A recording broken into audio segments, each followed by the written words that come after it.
How to remove frame from Facebook profile picture. Frames can be great for showing support or celebrating events, but they are not always meant to stay forever.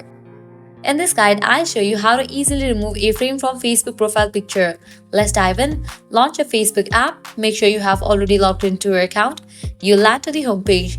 Now click on the profile picture given at the top left corner. With that, you'll land to your profile page. Now over here, you'll find the profile picture. Click on this camera kind of icon.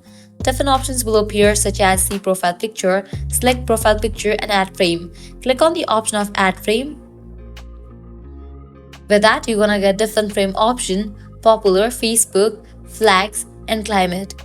But you won't find the option to remove the frame, so what you have to do is upload the profile picture again without frame. For that, click on this camera icon, then click on select profile picture, select the picture.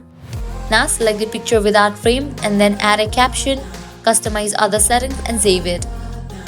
This way frames can be removed. At the moment, this is the way to remove frame from Facebook profile picture. At the end, if you guys find this video helpful, don't forget to like, share and subscribe to our channel. Thanks for watching.